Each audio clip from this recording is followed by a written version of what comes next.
Welcome back. And now let's see some final points on how to write a successful CV.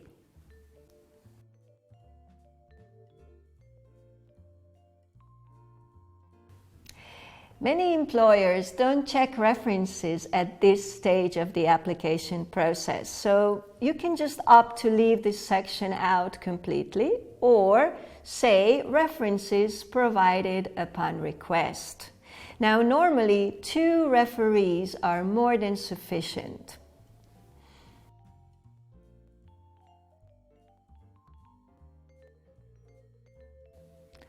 Well, there is really no single correct way to write a CV. What is important, however, is that you target your CV on a particular job that you are looking for or a career area where you are looking for a position. Your CV must also be very concise and carefully laid out. This means that it's easy to read and its style is not cramped. Make sure that your CV is accurate both in content and in spelling and grammar.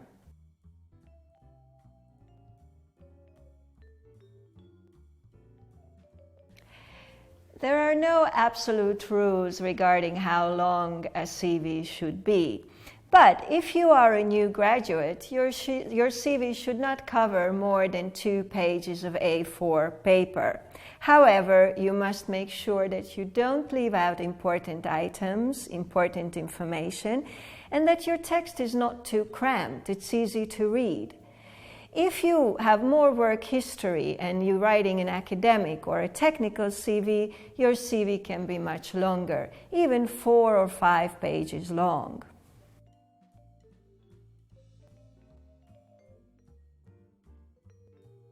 One survey found the following mistakes very common.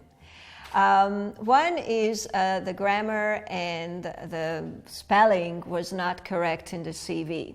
Another one was that the layout was cramped and the CV was not very easy to read. So that was a formatting mistake. And also, believe it or not, there were some people lying on their CVs.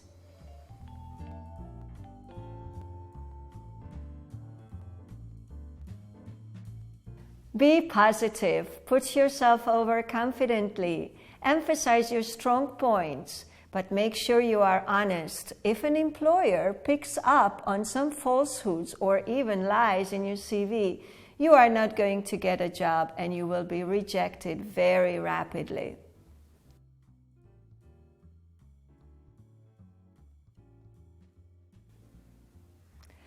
When choosing the right font, it's important to remember that your CV will be read either on a computer screen or on paper. So you should choose a font that is easy to read on both the computer screen and on paper.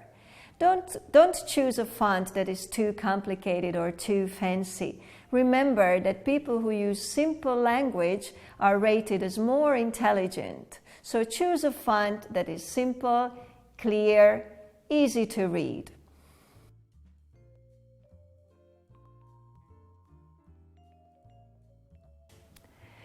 Did you know that according to a survey, over 60% of employers don't think CVs represent applicants accurately?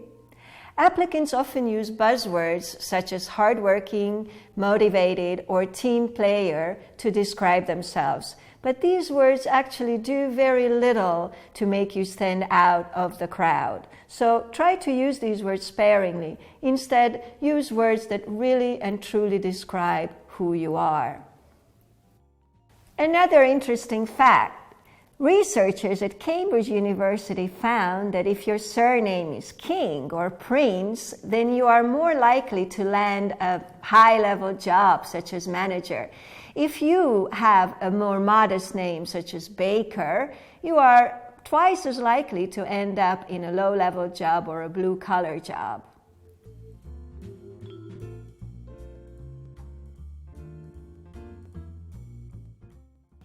And listen to this. People who went to university and graduated are twice as likely to make spelling and grammar mistakes than people who didn't go to university. Think about that. Well, thank you very much for your attention. See you soon. Ya habla.